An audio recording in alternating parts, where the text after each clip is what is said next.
नमस्कार, स्वागत है आपका हमारी इस खास पेशकश मध्य प्रदेश बजट 2026-27 में। मैं हूं सनी गंगासागर आपके साथ में।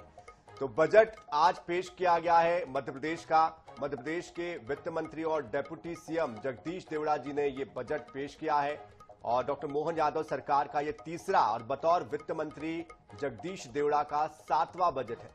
वित्त मंत्री देवड़ा ने कहा कि हमारी सरकार का उद्देश्य हर हाथ को काम देना है। सरकार ने 2026 को किसान कल्याण वर्ष घोषित किया है।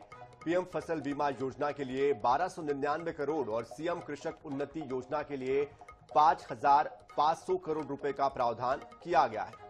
720 करोड़ ब्याज मुक्त ऋण के लिए 3000 करोड़ से 1 लाख सोलर पंप दिए जाएंगे। मत्स्य उत्पादन के लिए 412 करोड़ और मुख्यमंत्री मजरा टोला सड़क योजना के लिए 21,630 करोड़ रुपए की राशि की मंजूरी की गई है।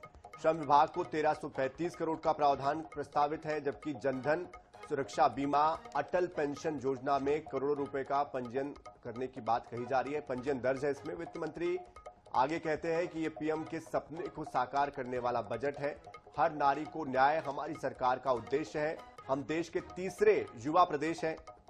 युवाओं के हाथ को काम मिले, यह हमारा संकल्प है। लाडली बहना योजना के लिए 23,882 करोड़ रुपए का प्रावधान किया गया और बजट की कुल राशि जो है वो है वित्तीय वर्ष 2026-27 के लिए 4,38,317 करोड़ रुपए।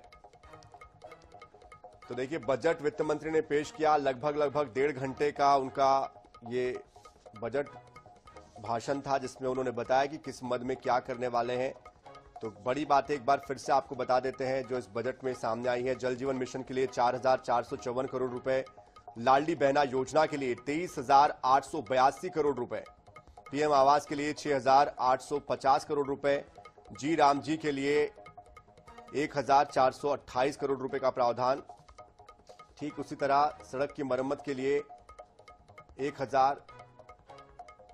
12,690 करोड़ रुपए का प्रावधान, जबकि श्रम विभाग के लिए 1,335 करोड़ का प्रावधान।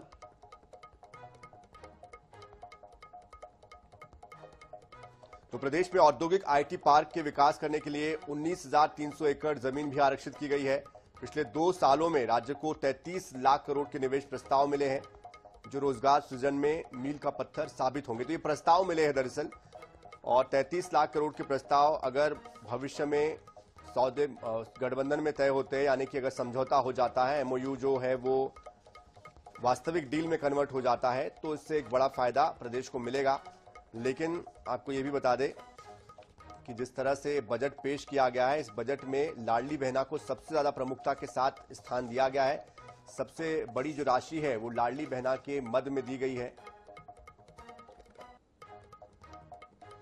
वित्त मंत्री देवड़ा ने आज शायरी भी पढ़ी है। उन्होंने कहा कि हर हाथ को काम, हर उपज को दाम, नारी को निर्णय का अधिकार, युवाओं के हौसलों का प्रसार, अवसंरचना का विस्तार, हर घर जल आपके द्वार, स्वास्थ्य सेवाओं में सुधार, जन कल्याण सदृढ़, मौके के घोड़े के इरादे, जो साहस पर एक बार चढ़ते हैं वो कभी अपनी मंजिल से नहीं उतरते हैं। प्रजा सुखे सुखमय राजा, प्रजा नामच हितम हितम। मतलब यह हुआ कि प्रजा के सुख में ही राजा का सुख है, प्रजा के हित में ही राजा का हित है।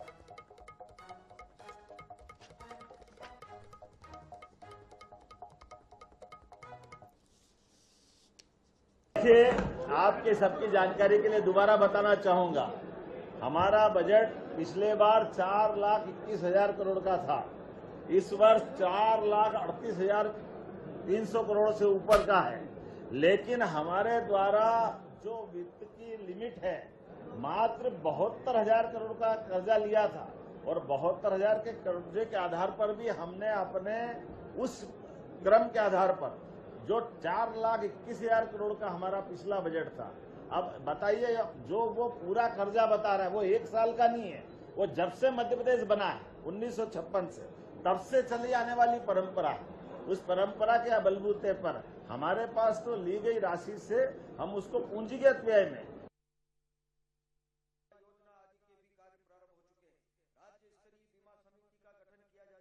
आज हंगामा भी क्या है, खाली डिब्बे और गुल्लक लेकर पहुंचे थे विपक्ष के नेता और नारे भी लगा रहे थे कि कर्ज बजट से ज्यादा है, कर्ज बजट से ज्यादा है।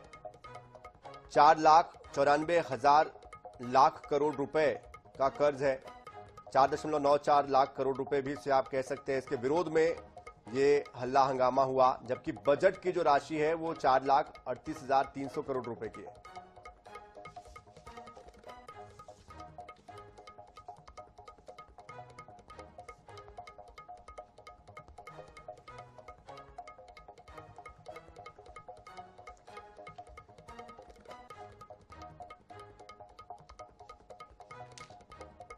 तो बजट पेश कर दिया गया है, प्रतिक्रियाओं का दौर भी जारी है और मिलीजुली प्रतिक्रिया जहां जनता की तरफ से आ रही है, तो वही विपक्ष लगातार इस बजट को लेकर ये कह रहा है कि ये बजट पूरी तरीके से नकारात्मक है, विकास इसमें कहीं दिखाई नहीं देता है। और दूसरी बात, विपक्ष ये भी कह रहा है कि खाली डिब्बे और गुल्लक है, मतलब कि कर्ज ज्यादा है, बजट जितना है उससे ज्यादा तो कर्ज ले रही है सरकार, यानी कि स्थिति जो है बहुत अच्छी नहीं है। इधर सत्ता पक्ष कह रहा है कि ये विकसित मध्य प्रदेश का बजट है और इससे भविष्य में मजबूत मध्य प्रदेश होगा, मध्य प्रदेश सुदृढ़ होगा, विकास की दिशा में तेजी से आगे गति करेगा, गति पकड़ेगा, आगे नए आयाम गढ़ेगा, युवाओं के लिए, महिलाओं के लिए, स्वरोजगार के लिए, व्यापार के लिए, किसानों के लिए, सभी के लिए सब कुछ रखा गया है और सभी के लिए कुछ ना कुछ किया गया है। ये सत्ता पक्ष का दावा है, लेकिन हकीकत क्या है यही हम जानने समझने की कोशिश करेंगे। और इसी विषय पर बात करने के लिए हमारे साथ हमारे खास मेहमान जुड़ चुके हैं, उनका परिचय भी आपसे करवा देते हैं। हमारे साथ बृजगोपाल लोया जी जुड़ चुके हैं, भारतीय जनता पार्टी के प्रवक्ता है, मुखरता के साथ अपनी बात रखते हैं।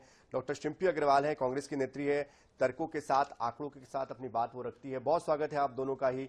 सबसे पहले शुरुआत मुझे लगता है शिम्पी जी आपसे ही कर लेनी चाहिए। विपक्ष कैसे देख रहा है इस बजट को?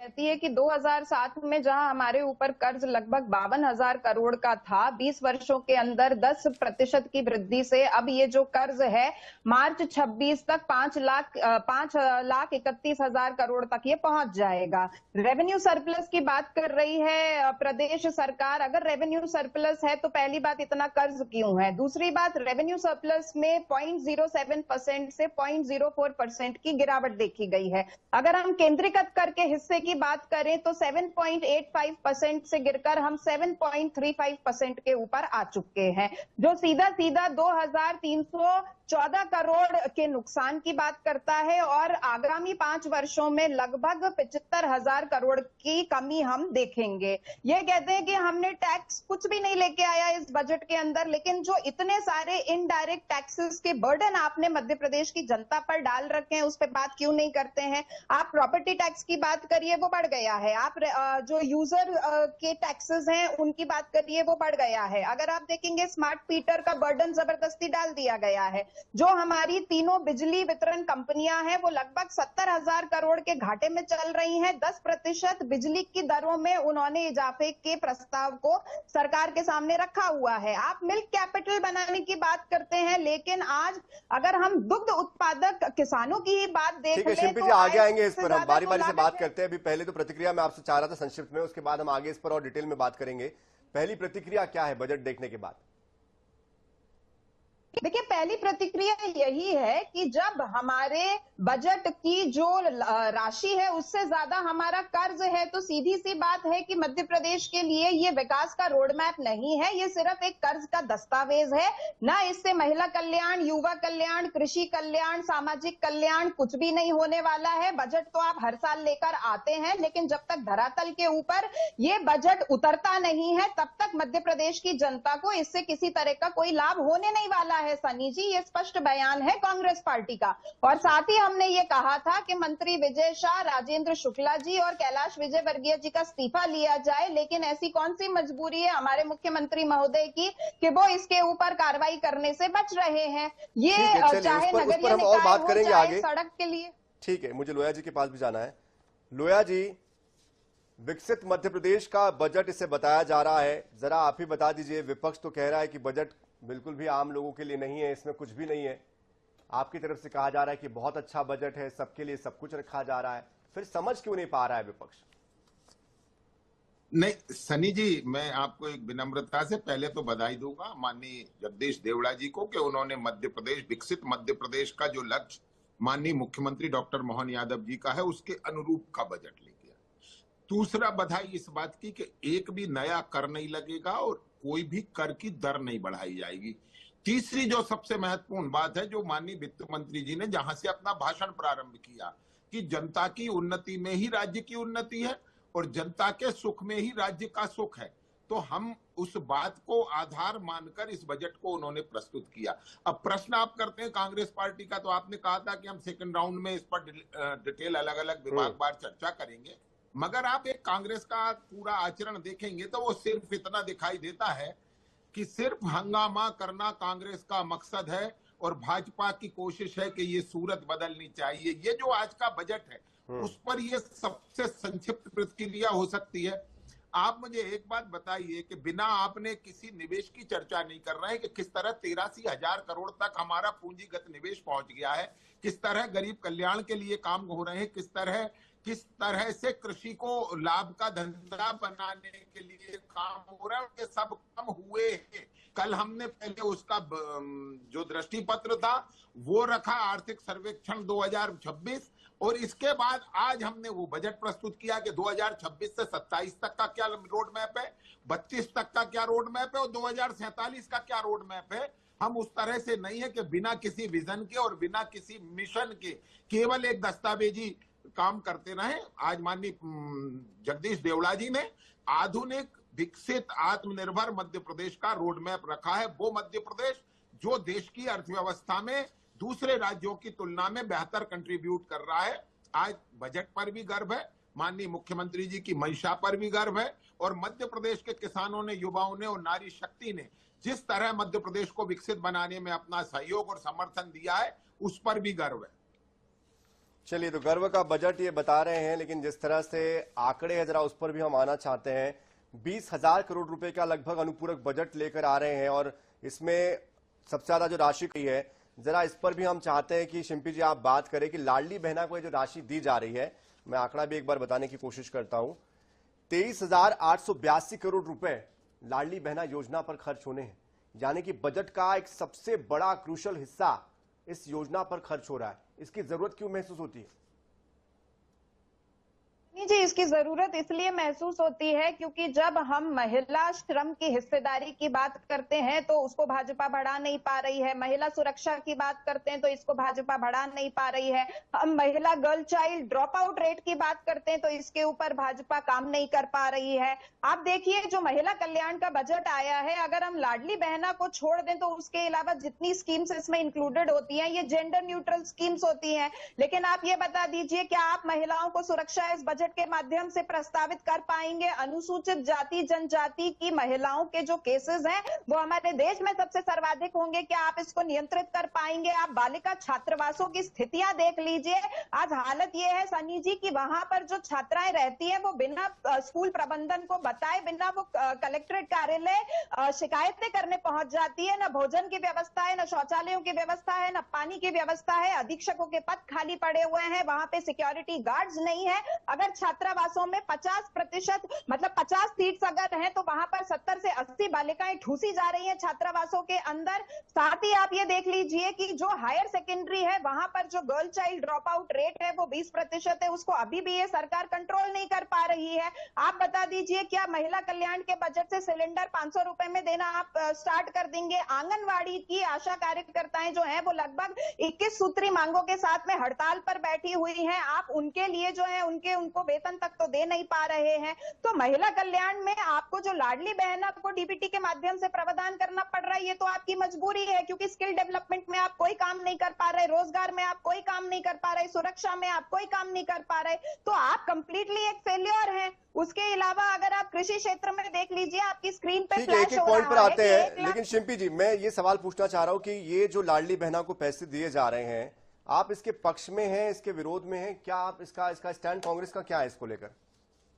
सनी जी, हम किसी चीज का कोई विरोध नहीं करते हैं। देखिए, सरकार जो योजना लेकर आती है उनका धरातल पर क्रियान्वयन होना चाहिए, ये विपक्ष का काम है। आप तो सत्ता से पूछिए ना, जिन्होंने लाडली बहना योजना को एक हाजिरी रजिस्टर के अंदर परिवर्तित कर दिया है। इन्हीं के नेता मंत्री जो है वो मंचों से कहते पाए जाते हैं रैलियों में कि लाडली बहना रैली में नहीं आएंगी तो इनको योजना का लाभ नहीं दिया जाएगा। तो मुख्यमंत्री मोहन यादव जी को सदन में स्पष्ट करना चाहिए कि योजना का लाभ हितग्राहियों को देखकर दिया जाएगा या रैलियों की हाजिरी को देखकर दिया जाएगा। आप सिर्फ लाडली बहना योजना के माध्यम से यदि अपनी सरकार को चलाने का प्रयास कर रहे हैं तो फिर आप ये भी तो बताइए कि महिलाओं के हाथ में रोजगार देने में आप असक्षम क्यों हैं? महिलाओं को सुरक्षा प्रदान करने में आप असक्षम क्यों हैं? महिलाओं की श्रम भागीदारी को बढ़ाने में आप असक्षम क्यों हैं? सनी जी, इसके ऊपर सरकार के पास कोई जवाब नहीं है, इसलिए वो लाडली बहना योजना को एक मुखौटे के रूप में प्रयोग करती है। ठीक है, एक बार जवाब ले लेते हैं। लोया जी, लाडली बहना योजना की जरूरत आखिर क्यों पड़ती है? क्यों महिलाएं इतनी सशक्त नहीं हो पा रही है जिसके लिए हमको उनको अनुदान देना पड़ रहा है? और अगर आप अनुदान दे भी रहे हैं तो 101 करोड़ 25 लाख महिलाओं को दे रहे हैं, क्या महिलाओं को स्किल डेवलपमेंट की दिशा में, आत्मनिर्भर बनाने की दिशा में कोई पहल करना ये बेहतर नहीं होता, बजाय इसके कि आप उनको अपने ऊपर आश्रित कर रहे हैं? मैंने बहुत गंभीरता से बहन के पूरे प्रश्न सुने हैं और निश्चित मुझे अच्छा लगता है कि इस तरह जब कोई अध्ययन वाले प्रश्न आते हैं तो अच्छा लगता है सुनकर कि उन्हें इस बात की चिंता है शिल्पी जी को कि मध्य प्रदेश की बहनों की कार्य कुशलता कैसे बढ़ेगी, उनका स्किल कैसे बढ़ेगा। तो मैं उनको आग्रह पूर्वक कहना चाहता हूं, मध्य प्रदेश में स्वसहायता समूह का सर्वश्रेष्ठ काम हुआ है, सर्वश्रेष्ठ काम हुआ है। और मध्य प्रदेश में 3 लाख से अधिक स्वसहायता समूह के माध्यम से लखपति दीदी भी बनी है, तो वो अपने स्किल से बनी है। तो मेरा मानना यह है कि आप भारतीय जनता पार्टी की सरकार की आलोचना करिए, मगर हमारी मध्य प्रदेश की महिलाओं के स्किल पर प्रश्न चिन्ह खड़ा मत कीजिए। दूसरी बात एक और कहता हूं, जो लाडली बहना है इसको आप याद करिए, कांग्रेस का हर समय का अलग स्टेटमेंट रहता है। पहले कह रहे थे चुनाव तक देंगे, फिर कहा चुनाव के 6 महीने बाद बंद कर देंगे, फिर कहा लोकसभा चुनाव। मेरा सवाल आप समझ नहीं पाए लोया जी, माफी चाहूंगा बीच में रोकने के लिए। तो मेरा सवाल इस बात को लेकर है, ये जो राशि आप दे रहे हैं, सुप्रीम कोर्ट भी चिंता जता चुका है कि जो फ्री ब्रिज के नाम पर हम इस तरह की राशियां दे रहे हैं, इससे वित्तीय प्रबंधन गड़बड़ा रहा है। और ये बात तो साबित हो रही है, इसलिए हम कर्ज पर कर्ज लेते जा रहे हैं, हर बार हमारा कर्ज बढ़ता ही जा रहा है। मेरा सवाल इस बात को लेकर है, संजीदा सवाल है, मैं चाहता हूं इस पर कोई गंभीर जवाब आप दे कि महिलाओं के सशक्तिकरण की हम बात करते हैं, लेकिन हो ये रहा है कि तमाम सरकारें, चाहे वो कांग्रेस की हो चाहे आपकी हो, महिलाओं को ये अनुदान देकर वोट बैंक की राजनीति तो कर ही रहे हैं, लेकिन अपने ऊपर आश्रित कर रहे हैं। क्यों नहीं उनको सशक्त करने के लिए या सशक्तिकरण की दिशा में कोई ठोस स्किल डेवलपमेंट या ऐसा कोई रोजगार परक कार्यक्रम आयोजित किया जाता है? कर दूं क्या? देखिए, हमने इसीलिए इसको स्किल डेवलपमेंट से जोड़ा और स्किल डेवलपमेंट के साथ साथ माननीय मुख्यमंत्री जी ने यह कहा कि जो हमारी लाडली बहना गारमेंट इंडस्ट्री में काम करेगी उसे हम 5,000 रुपए देंगे अपनी तरफ से ऐड करके, ताकि वो अपने रोजगार के साथ जो उसका नियोक्ता देगा उससे अतिरिक्त दे सके। मगर सनी जी, कुछ और प्रश्न भी हैं, शिल्पी जी के कुछ प्रश्नों के उत्तर पहुंचना चाहिए, केवल लाडली बहना तक नहीं रुकना है। उन्होंने अभी ड्रॉप आउट रेट की बात की थी। मैं शिल्पी जी बड़े जिम्मेवारी से आपसे कहना चाहता हूं, 58% ड्रॉप आउट रेट था आपकी सरकार के समय, जो आज घटकर 6.7% ड्रॉप आउट रेट। स्कूलों की बात कर रहा हूं, जो 0 से 5 तक तो 0 है वो ड्रॉप आउट रेट। एक भी बच्चा या बच्ची, बेटा या बेटी ने उसे छोड़ा नहीं। एक प्रश्न और उठाया था आपने कि मध्य प्रदेश में हमारे अनुसूचित जाति और जनजाति वर्ग के लिए जो छात्रावास हैं, मैं बहन बड़े गर्व के साथ ये कह पाता हूं कि आज हर विकास खंड में कम से कम 500 से ज्यादा बच्चे अनुसूचित जाति और जनजाति वर्ग के इन हॉस्टलों में रह रहे हैं। ये संख्याएं शून्य थी, केवल कुछ जिलों को छोड़ दें तो आपके काल में ये संख्याएं शून्य थी। तीसरी बात हम करते हैं कि आप जो गर्ल्स चाइल्ड का जो रेशो था 864 तक पहुंच गया था प्रति 1000, जो आज बढ़कर 972 हुआ है। ये नारी सुरक्षा की जिम्मेवारी का परिणाम दिखाई दे रहा है। एक और बात आपसे बताता हूं कि मध्य प्रदेश में नारी सशक्तिकरण केवल लाडली बहना से नहीं हो रहा है, लाडली लक्ष्मी से भी हो रहा है। जब वो बेटी 21 वर्ष की होती है तब तक उसे बीच में जो देते हैं वो अलग है, मगर बाद में उसे लखपति बनाकर 21 वर्ष का करते हैं। एक और बहुत महत्वपूर्ण बात है, मातृ मृत्यु दर, जो आपकी सरकारों के दौरान 1 लाख माताओं के प्रसव के समय 344 माताओं का निधन हो जाता था, जो आज घटकर 147 रह गया है। ये बहुत सारे काम है। मैं आपको 1 घंटे तक केवल नारी शक्ति के काम बता सकता हूं बहन, मगर मेरा ये कहना है कि आज आपको बजट में आलोचना करने कुछ नहीं मिला, इसलिए आप कर्जे की पर हंगामा कर रहे हैं। और उसी कर्ज पर मैं एक छोटा कर्जा सा चिंता नहीं है क्या लोया जी? कर्जा लेना क्या चिंता का विषय नहीं है क्या? आपको नहीं लगता कि ये चिंता का विषय है? में प्रति व्यक्ति कर्ज 70,000 रुपए है और कर्नाटका में 1,02,000 रुपए है। मैं पूछना चाहता हूं, 7,71,000 करोड़ का कर्ज कर्नाटक पर है, जो मध्य प्रदेश से छोटा राज्य है। वहां ये कहते हैं कर्ज अच्छा है और मध्य प्रदेश को कहते हैं खराब है। इसलिए हम कहते हैं ये हमारे विरोधी नहीं, ये मध्य प्रदेश की जनता के और मध्य प्रदेश के विकास के विरोधी हैं। लेकिन बात तो वही होगी ना लोया जी, आप भी वही काम कर रहे हैं जो ये काम कर रहे हैं, दोनों एक दूसरे का विरोध करते हैं लेकिन करते वही है आप लोग। पुनः सुन लीजिए, इस प्रश्न का जरूर उत्तर होना चाहिए। किसी भी राज्य को अपनी जीएसडीपी का 40% तक ऋण लेने का अधिकार है और मध्य प्रदेश उस जीएसडीपी के 40% ऋण के भीतर है। आज भी देश में सबसे कम ब्याज दर पर ऋण मध्य प्रदेश को मिलता है, जबकि कांग्रेस शासित राज्यों की ऋण सीमा समाप्त हो गई हिमाचल प्रदेश की। लेकिन लोया जी ये भी तो देखिए ना, आप एक तरफ आप महिलाओं को, लाडली बहनों को आप इस तरह की राशि दे रहे हैं, दूसरी तरफ आप बढ़ते हुए सिलेंडर के दाम, बढ़ती हुई महंगाई, बढ़ते हुए बिजली के दाम, तमाम अन्य चीजें वहां से टैक्स की वसूली कर रहे हैं, उसका क्या करेंगे? बहरहाल वापस आऊंगा आपके पास में शिम्पी जी, लेकिन ये दोहरे मापदंड कहां तक चलेंगे?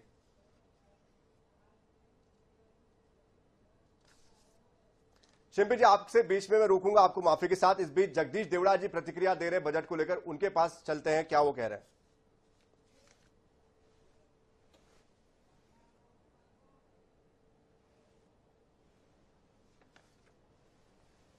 मंत्री और डिप्टी सीएम जगदीश देवड़ा जी हमारे साथ में हैं। सर, हर हाथ में काम, हर फसल को दाम, कितना पॉसिबल होगा इन? पूरा पॉसिबल होगा। हमारी दृढ़ इच्छा शक्ति है और दृढ़ इच्छा शक्ति से ही काम कर रहे हैं। यशस्वी प्रधानमंत्री नरेंद्र मोदी जी ने पूरा नक्शा बदल दिया है, उनकी दिशा और दशा दोनों तय कर दी है और 2047 का जो संकल्प लिया है उसमें मध्य प्रदेश की सरकार और यशस्वी मुख्यमंत्री डॉक्टर मोहन यादव जी भी पूरी तरह से साथ खड़े हैं। सर, कर्ज का दर्द है क्या, मजबूरियां हैं जिस तरह का बजट है उसमें, या कि आपको लग रहा है कि पूरा जैसा आप लोग चाह रहे थे वैसा?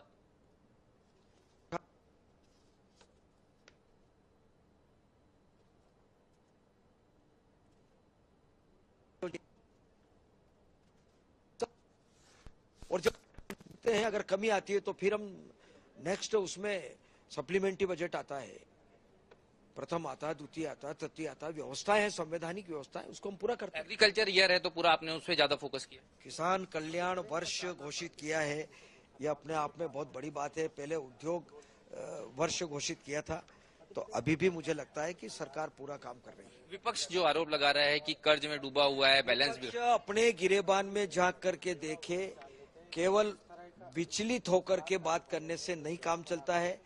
जरा पढ़े और इस मध्य प्रदेश की जनता के पास जाकर के पूछे कि काम कितने हुए, कितने हुए हैं, विपक्ष जाके ये पूछे।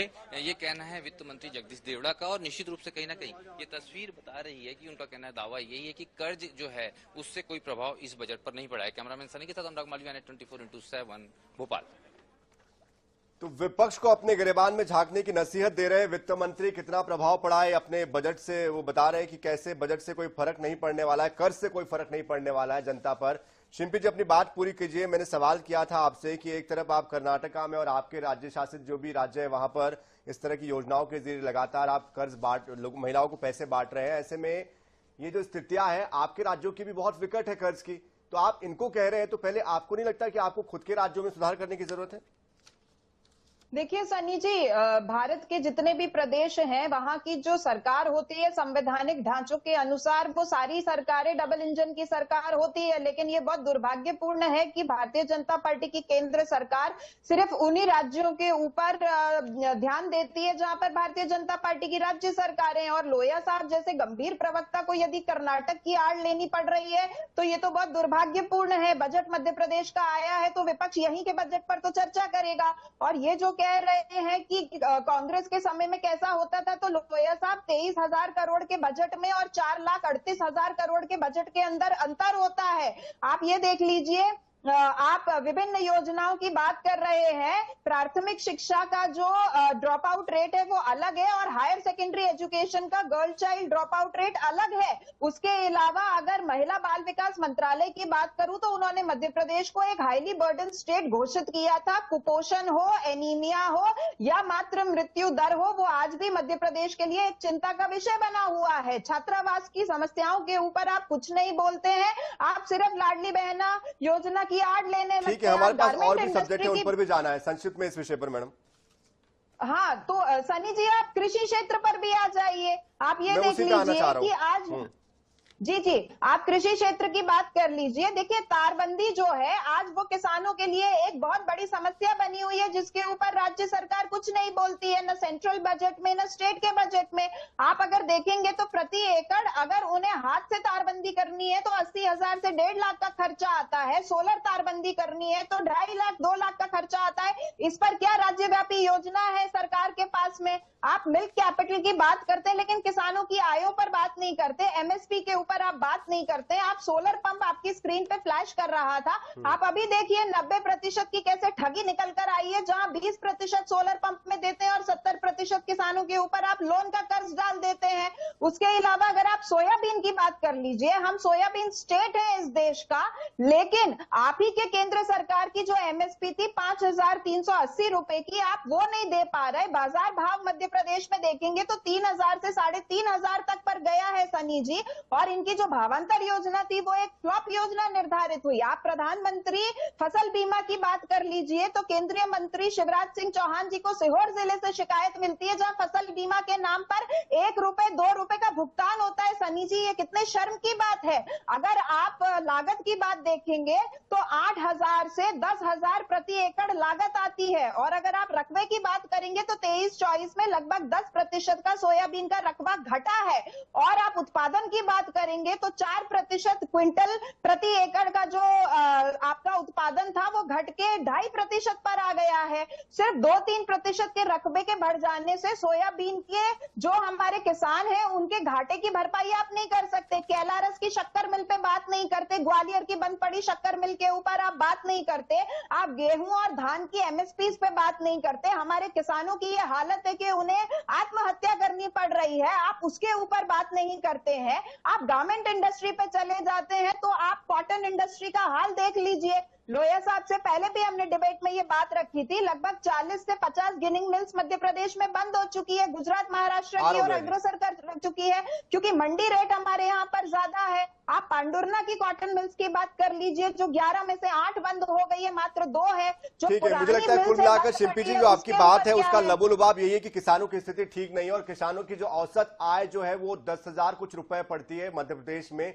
ये भी अपने आप में चिंता का विषय। लेकिन इस बीच हमारे साथ चूंकि डॉक्टर नवीन जोशी वरिष्ठ पत्रकार भी जुड़ चुके हैं, उनका बहुत स्वागत हम करते हैं। नवीन जी बहुत स्वागत है आपका। लोहिया जी मैं आपके पास आता हूं, उसके बाद मैं नवीन जी के पास जाना चाहूंगा। लोहिया जी जो स्थिति है किसानों की, 70% आबादी किसानों की है। किसानों के लिए लगातार हम बातें करते हैं। देश के जो कृषि मंत्री है वो मध्य प्रदेश से आते हैं, इसके पहले के कृषि मंत्री भी मध्य प्रदेश से आते थे। अभी जो मौजूदा विधानसभा के अध्यक्ष है नरेंद्र सिंह तोमर जी, वो भी कृषि मंत्री रह चुके हैं। बावजूद इसके किसानों की जो स्थिति है उसमें बहुत बड़ा सुधार हम कर नहीं पा रहे हैं, क्या वजह मानते हैं?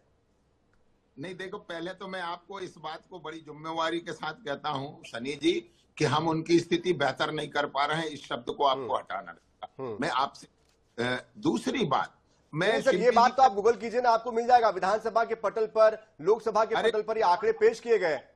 आपको सुनना भी तो पड़ेगा। जी जी बोलिए बोलिए, मैं सुनने के लिए हूं सर। हम आपको कितना गौर से सुनते हैं, हमारा टर्म पूरा हो आप बोलिएगा। बोलिए। एक बात मध्य प्रदेश का उत्पादन बताता हूं, कृषि उत्पादन 2003 में ये मध्य प्रदेश 26 लाख टन सोयाबीन का उत्पादन करता था, आज 215 लाख टन करता है। इस मध्य प्रदेश में 10 लाख टन का धान का उत्पादन था, आज 56 लाख टन का धान का उत्पादन है। ये मध्य प्रदेश 56 लाख टन के आसपास गेहूं का, 65 लाख टन के आसपास गेहूं का उत्पादन करता था।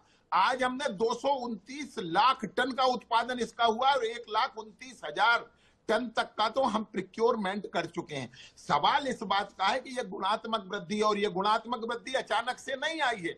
लगातार बिजली की आपूर्ति, लगातार पानी के जो हमारे जल स्रोत हैं उनको बढ़ाना, नहरीकरण करना और 8 लाख हेक्टेयर से बढ़ाकर 60 लाख तक की सिंचाई क्षमता का विकास करना, इसके कारण ये उत्पादन बढ़ा है। दूसरा, अभी मिल्क कैपिटल की भी बात कर रही थी बहन, 704 ग्राम आज माननीय वित्त मंत्री जी ने बताया कि मध्य प्रदेश का प्रति व्यक्ति दुग्ध उत्पादन है। पूरे देश का रेशो तो 484 ग्राम है, हम उसमें आगे हैं।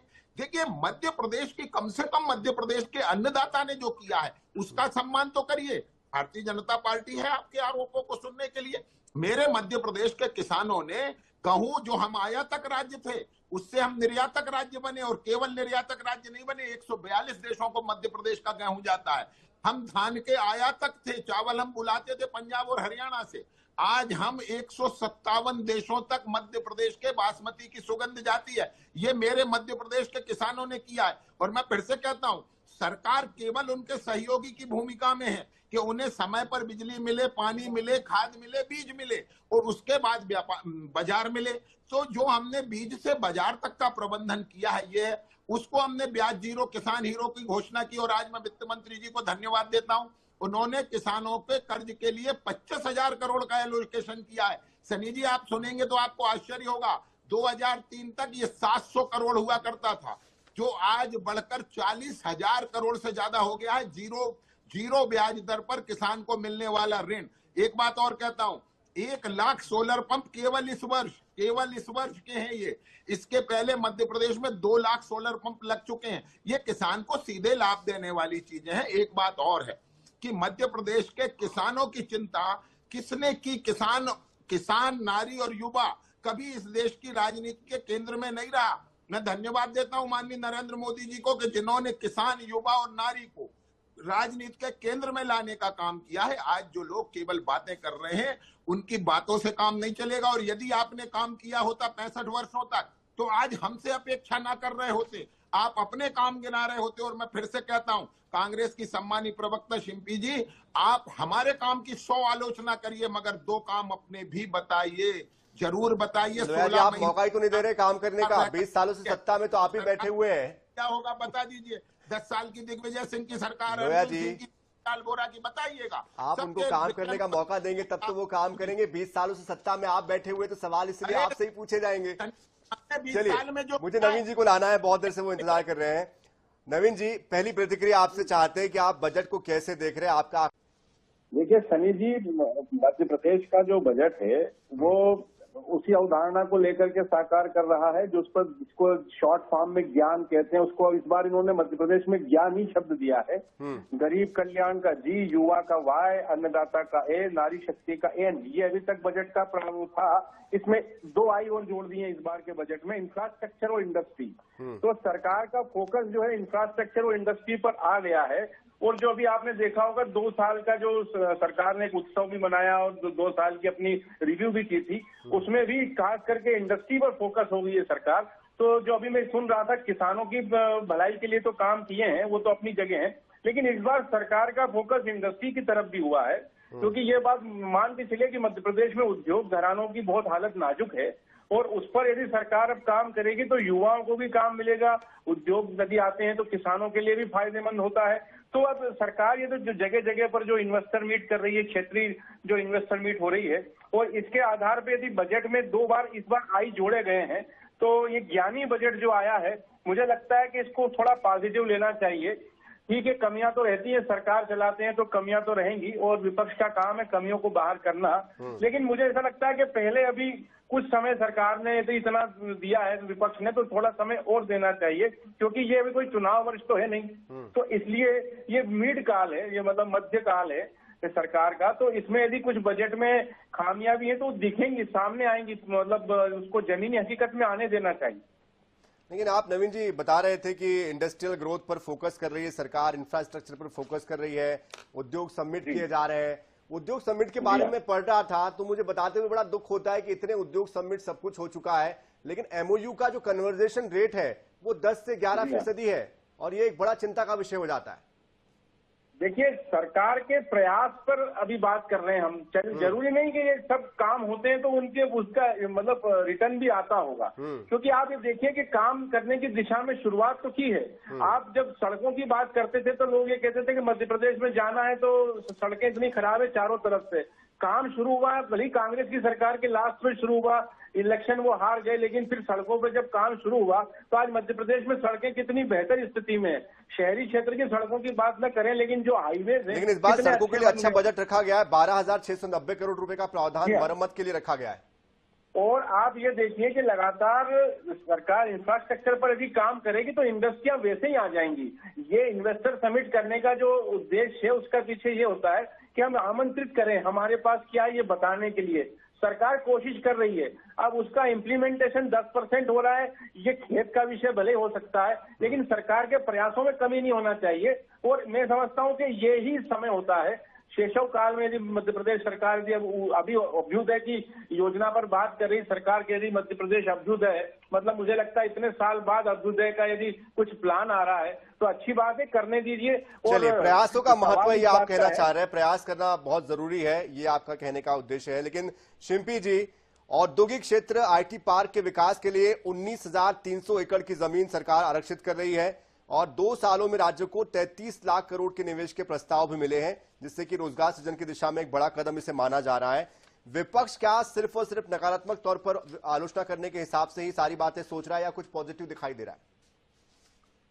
सनी जी, पहला जवाब तो आदरणीय लोहिया साहब को दे देती हूँ, जिन्होंने 2 कामों की बात करी थी। तो 15 महीने की सरकार में हमने लगभग 27 लाख किसानों का कर्जा माफ किया था। विधानसभा में आप ही की सरकार ने ये आंकड़े रखे थे। और बासमती चावल को जो कांग्रेस ने जीआई टैग देने का काम किया था वो आपकी सरकार ने हटा दिया था। तो ये भी बता दीजिएगा कि बासमती चावल को जीआई टैग कब देंगे। अब आपके प्रश्न पे आ जाती हूँ सनी जी, जो आपने आईटी पार्क्स की बात करी है, अभी 5 आईटी पार्क्स की घोषणा इन्होंने और कर दी है। सीएजी की रिपोर्ट है कि जो 240 भूखंड है उसके अंदर जब 26 पार्क जो है वो संचालित थे, और जब 20 आईटी पार्क का ऑडिट होता है तो उसके अंदर जो 11 पार्क होते हैं वो लीज डीड का उल्लंघन करते हुए पाए जाते हैं, जिनके अंदर नर्सिंग कॉलेजेस संचालित होते हैं और गोदाम संचालित होते हैं। ये इनके इंफ्रास्ट्रक्चर और कैपिटल एक्सपेंडिचर की हालत है। यूडीआईआईसी के आंकड़े हैं कि जो बेसिक टॉयलेट फैसिलिटीज है ना स्कूल के अंदर, वो भी आप प्रोवाइड नहीं कर पा रहे हैं। 2700 स्कूल ऐसी है जहां पर टॉयलेट्स नहीं है, और भोपाल के डिस्ट्रिक्ट कोऑर्डिनेटर को मध्य प्रदेश एजुकेशन सिस्टम को तलब करना पड़ता है, जहां पर हाइजीन क्राइसिस है और सेंटर से बजट इशू होने के बाद आप टॉयलेट्स का निर्माण नहीं कर पा रहे हैं। आईटी पार्क से आपने लगभग 14,500 रोजगार के उन्नयन की बात करी थी, लेकिन आप 576 रोजगार जो है ना वो सिर्फ ला पाते हैं। 30 लाख करोड़ के औद्योगिक निवेश की आप बात करते हैं, लेकिन श्वेत पत्र नहीं लाते कि आप उससे कितने रोजगारों का सृजन करते हैं। और आदरणीय पत्रकार महोदय जो सड़कों की बात कर रहे थे, तो इन्हीं के केंद्रीय मंत्री नितिन गडकरी जब मध्य प्रदेश में आते हैं तो इनके सड़कों की गुणवत्ता इन्हीं के सामने रख देते हैं, और किस तरह का काम हो रहा है वो चिंता के विषय की बात होती है। 90 डिग्री का पुल पूरे देश ने देखा। म्युनिसिपल बिल्डिंग बनती है 8 मंजिला, जिसमें से मीटिंग हॉल गायब हो जाता है। इन्हीं की राज्य मंत्री प्रतिमा बागरी जो है ना वो सड़कों का निरीक्षण करने चली जाती है, ऑन कैमरा बताती है कि सड़कों की गुणवत्ता कैसी है, और मुख्यमंत्री जी को डांटना पड़ता है कि साहब वो सड़कें तो अमानत है। इन्हीं के मंत्री कहते हैं कि जब तक है सड़कें तब तक है गड्ढे। तो किस तरीके का कैपिटल एक्सपेंडिचर है और किस तरह का इंफ्रास्ट्रक्चर डेवलपमेंट है मध्य प्रदेश में, वो सबको दिख रहा है। आपकी स्मार्ट सिटीज कितनी बन गई बता दीजिए, आपके मॉडल प्लान्स कहाँ हैं आप ये बता दीजिए। अमृत सरोवर के तहत आपने कितने तालाब हैं जिनको सही कर दिया ये बता दीजिए, कितने नए तालाब बना दिए ये बता दीजिए। हर जिले के अंदर ना आपकी नल जल योजना काम कर रही है, ना अमृत सरोवर की योजनाएं काम कर रही है। आपका जो इंदौर का मॉडल है जहां पर आपको स्वच्छता के लिए अवार्ड मिलता है, वहां की हालत यह है कि आप मध्य प्रदेश के नागरिकों को स्वच्छ पानी नहीं दे पा रहे हैं। ये आपके नगरीय निकायों का मॉडल है। और जब अर्बन डेवलपमेंट मिनिस्टर से प्रश्न किया जाता है तो वो किस तरीके के असंसदीय भाषा का प्रयोग करते हैं ये भी पूरे देश ने देखा, जिसने नेशनल हेडलाइंस बना दी। आप बता दीजिए कि जितने लोगों की मृत्यु हुई है आपने क्या शिंपी जी, आपकी तैयारी बड़ी अच्छी है, लेकिन मेरा जो सवाल था आप उसको कहीं ना कहीं गौन कर गई, स्किप कर गई है। उसको मैं ये बताना चाह रहा हूं फिर से आपको। 33 लाख करोड़ रुपए के निवेश का प्रस्ताव मिला है और 23 लाख नए रोजगार सृजित होने की संभावना जाहिर की जा रही है। आपको नहीं लगता ये जो प्रयास कुछ भी हो रहे हैं उससे कुछ तो फर्क पड़ रहा है? कहीं तो बदलाव आ रहा है, कहीं तो सुधार हो रहा है। क्या इसको हमको अप्रिशिएट नहीं करना चाहिए? सनी जी, पूरी ग्राउंड रिपोर्ट तो हमने टॉप टू बॉटम आपके सामने रख दी है। आप बता दीजिए ना पिछले बजट से क्या मिला है, कहाँ रोजगार है, कहाँ सड़कें हैं, कहाँ आईटी पार्क है, कहाँ डेवलपमेंट है। अगर आप ये चाहते को चलिए तो एक अच्छा आंकड़ा होगा मैं तो आपको अगले और साल देता हूं, बजट शायद में इस हम पर आप डिस्कस कर लेंगे। कन्विंस करने की कोशिश आपको करते हैं एक बार फिर से इस आंकड़े से। क्या ये जो ग्रोथ बताई जा रही है क्या वो वाकई में सच है, या इसमें भी आपको लगता है कि कुछ गड़बड़ है?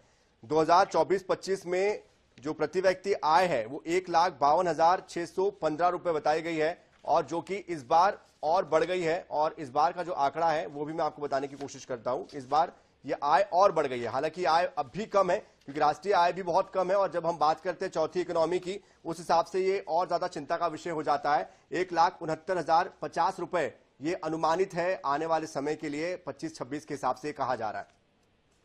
तो सनी जी, जब आप प्रति व्यक्ति आय की बात करते हैं तो प्रति व्यक्ति कर्ज की भी तो बात कर लीजिए। आज प्रति व्यक्ति कर्ज मध्य प्रदेश में जब बच्चा पैदा हो रहा है तो 55,000 के कर्ज के साथ पैदा हो रहा है। आज ज्यादा ही अगर है बजट उससे। आना है तो कल जो है वो मध्य प्रदेश की सरकार लगभग 5,600 करोड़ रुपए का कर्ज ले रही है। 200 करोड़ रुपए का कर्ज हम प्रतिदिन ले रहे हैं। ठीक है। अगर कर्ज लेके आप प्रति व्यक्ति आय बढ़ा रहे हैं तो फिर बता दीजिए क्या है सरकार का विकास मॉडल। ये जो बजट चलिए है, जवाब ये ले लेते हैं। लोया जी ने बहुत दस्तावेज धैर्य है। के साथ आपको सुना है।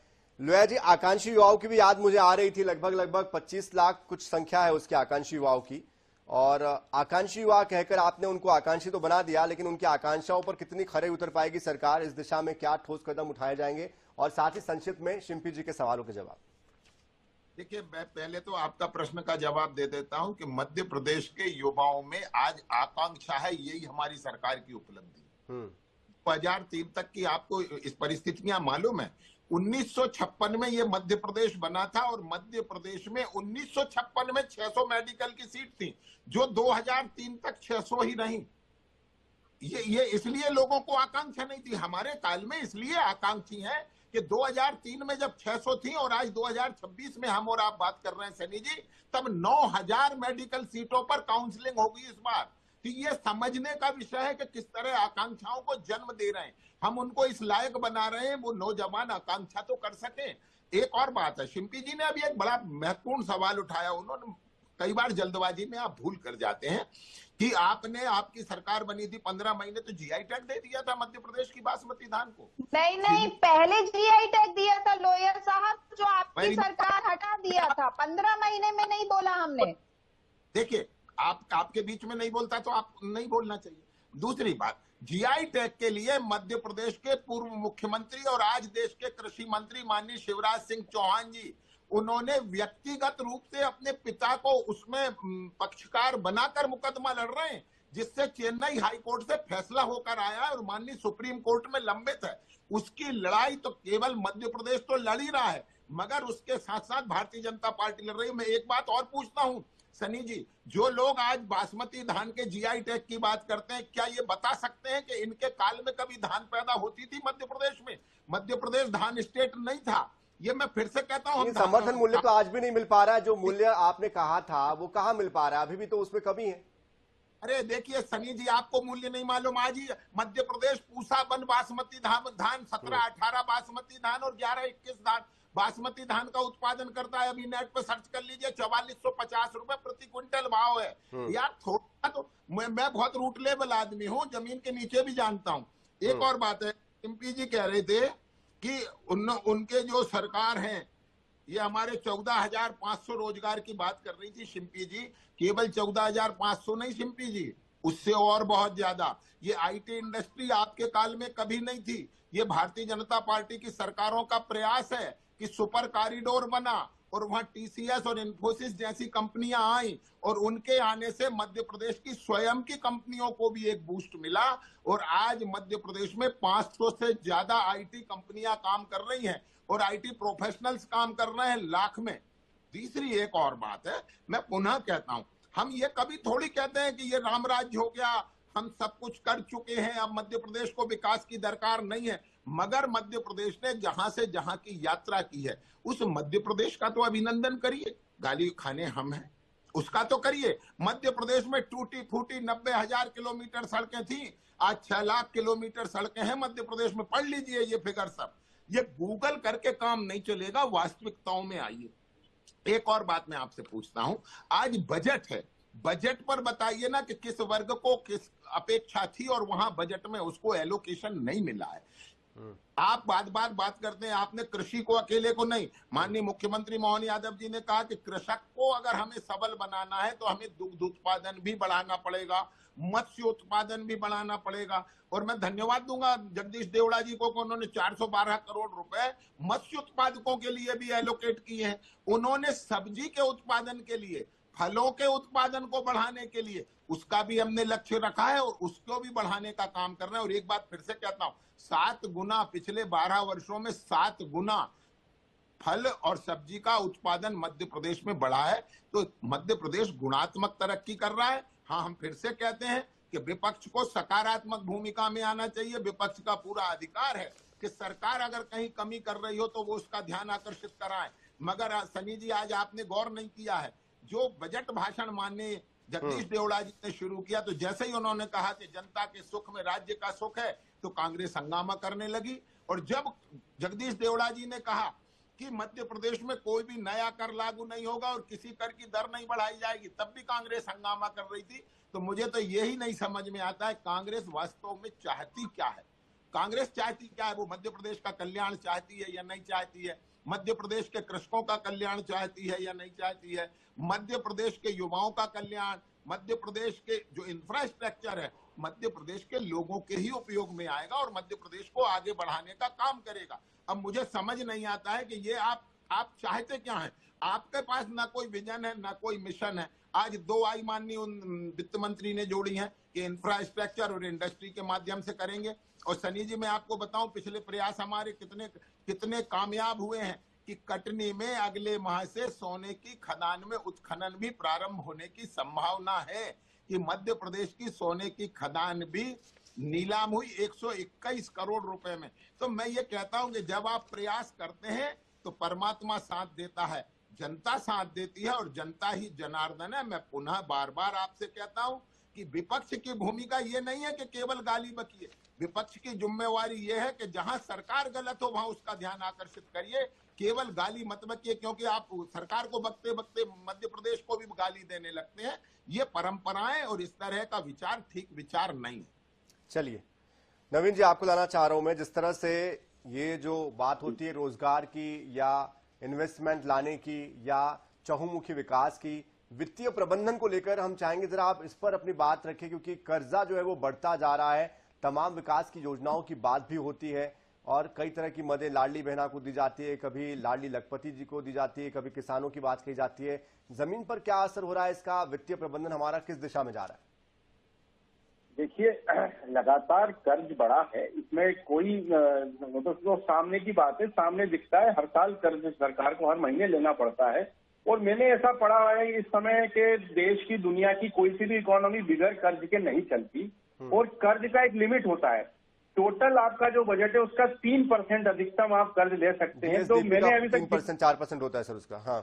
हाँ जी, तो 3-4% तक के ऊपर अभी तक मध्य प्रदेश सरकार ने कोई कर्ज नहीं लिया है। इसका मतलब वो उसकी लिमिट में है और उसने अपना कर्ज का सारा पैसा जो है वो पूंजीगत निवेश पर लगाया है। उसने कोई उस पर खर्च नहीं किया है और इसका रेवेन्यू भी बढ़ा है। इसमें कोई शक नहीं है कि रेवेन्यू भी लगातार बढ़ रहा है। मध्य प्रदेश में रेवेन्यू बढ़ा है, 17% बढ़ा है सर रेवेन्यू इस बार।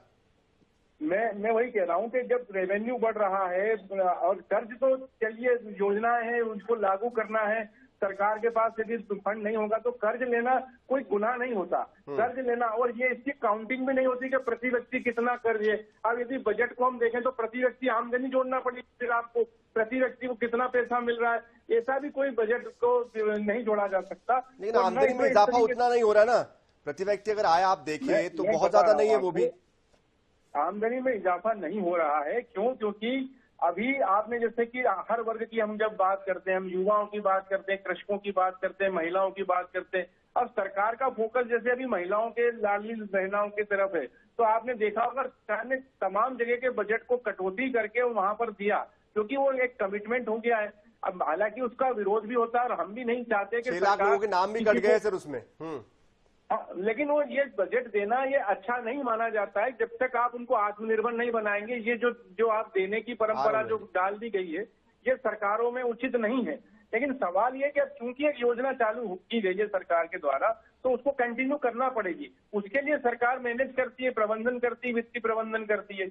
तो अब बात हम इसकी कर रहे हैं कि लगातार यदि सरकार के पास घाटा है, वित्तीय स्थिति नाजुक चल रही है, तो ऐसी स्थिति में कर्ज लेना पड़ेगा, लेकिन उसकी एक लिमिटेशन रखना है। सरकार ने अभी तक उसका ख्याल रखा है, लगातार वो आम लोग कितने संतुष्ट लगते हैं आपको इससे? मैं इसको बस केवल ये इस नजर से देखता हूं कि यदि सरकार इस पर थोड़ा सा और वित्तीय प्रबंधन पर ध्यान दे तो ये जो कर्जे का परसेंटेज है थोड़ा और कम हो सकता है, और जो अपने खर्चे हैं, जो सरकार ने जो अपने वित्तीय जो खर्च जो बढ़ा रखे हैं उन्हें थोड़ा और कम करना पड़ेगा। हालांकि आजकल आउटसोर्स से सारे काम हो रहे हैं, सरकार अपने कोई नियुक्ति भर्ती नहीं कर रही है, बहुत लंबे समय से भर्तियां नहीं हो रही। उद्योग धंधों में भी सरकार की जो रुचि बढ़ी है उसका पीछे कारण यही है कि वो सरकारी नौकरियों पर भरोसा नहीं कर रही, वो नहीं दे रही है। तो मुझे ऐसा लगता है कि सरकार का पूरा जो फोकस है वो इंडस्ट्री के डेवलपमेंट पर इसीलिए गया है, और अब इंडस्ट्री बढ़ना चाहिए, क्योंकि मध्य प्रदेश पहले कभी इंडस्ट्री की बड़ी हब हुआ करता था। ये जब धीरे धीरे इंडस्ट्रियां बंद हो रही हैं और उनको वो छोटी इंडस्ट्रियां जो है उनको बचाने की जरूरत है। नई बड़ी इंडस्ट्री भले मध्य प्रदेश में न आए कि उससे चल जाएगा। समय मुझे रोक रहा, लेकिन एक सुरक्षित वातावरण की दिशा में भी आगे बढ़ने की जरूरत है। मुझे लगता है इस दिशा में भी बात होनी चाहिए थी, और भी विकास के लिए क्या नए रास्ते खोले जा सकते हैं, इस दिशा में भी सार्थक पहल की जरूरत है। शिल्पी जी से मुझे इस पर भी बात करनी थी, लेकिन समय मुझे रोक रहा है। बहरहाल बहुत शुक्रिया डॉक्टर नवीन जोशी आपका हमारे साथ जुड़ने के लिए, साथ साथ ब्रजगोपाल लोया जी आपका, डॉक्टर शिल्पी अग्रवाल जी आपका हमारे साथ जुड़ने के लिए। तो देखिए, बजट को देखने का सबका अपना अपना नजरिया है। विपक्ष जहां इसमें कमियां खामियां ढूंढ रहा है, तो वही सत्ता पक्ष इसकी उपलब्धियां और इसकी जो खूबियां हैं उसको गिनाने में जुटा हुआ है। लेकिन सही मायने में धरातल पर जब ये बजट आएगा तो आपको ये एहसास होगा कि बजट वास्तव में आपके नजरिए से कैसा है। उम्मीद करते हैं कि बजट से लोक कल्याण होगा और प्रदेश का विकास होगा। जिस सोच के साथ इस बजट को पेश किया गया है वो वाकई में धरातल पर दिखाई भी देगा। इसी के साथ इस खास पेशकश में इतना ही। ताजा खबरों के लिए, अपडेट्स के लिए आप बने रहिए INS 24/7 के साथ। नमस्कार।